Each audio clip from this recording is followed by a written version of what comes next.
আপনাকে আমি দেখেছিলাম কোনো এক সূর্য ধোয়া সকালে। সেদিন আপনি অনেক ছোট ছিলেন। আপনার গালে তখনও নরম বিকেলের রোদ তার সোনা রং ছুঁইয়ে দিয়ে যেত। আর তখনও আমি আর চোখে আড়ালে আপনার দিকে চেয়ে চেয়ে দেখে নিতুম রোদটা কি গালে পড়ে মিলিয়ে গেল নাকি ঠিকরে গেল কোথাও। সেই আর চোখে চাওয়াটা এখনো বোধহয় আছে।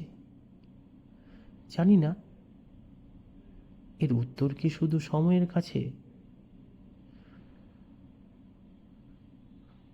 একটা একটা করে দিন, মাস, বছর, অবিরাম বিস্তৃতি, এই সময়ের মধ্যে কখনো নিজেকে হারিয়ে ফেলি, কখনো হারিয়ে ফেলতে গিয়ে ভয়ে চমকে উঠি। তাই তো, আমি কি হারিয়ে যাচ্ছি আবার সেই সময়ের মধ্যে? এর তো কোনো শুরু নেই, এর কোথাও শেষও নেই বোধহয়। মানুষের ইচ্ছে, মানুষের চিন্তা ভাবনা, তার জীবন, সব কিছু যেন সূক্ষ্ম অথচ জটিল অঙ্কে কোথাও হারিয়ে যায়। তার নির্দিষ্ট কোনো বাঁধা ধরা নিয়ম থাকে না, কোনো গত থাকে না।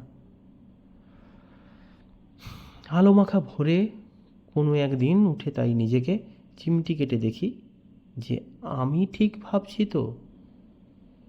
যেগুলো আমি ভাবছি সেগুলো আমি জেগে ভাবছি তো নাকি ঘুমিয়ে ভাবছি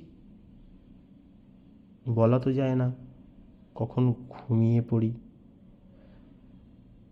তবু সময় বেঁচে থাক, মানুষ বেঁচে থাক, মানুষের মন বেঁচে থাক, ইচ্ছেরা বেঁচে থাক। এই সময়ের চারপাশে আবর্তিত হোক জীবন, চিরকালীন সনাতন তার উপস্থিতি বহুধা বিস্তৃত হোক। শুদ্ধ হোক মন, শুদ্ধ হোক জীবন।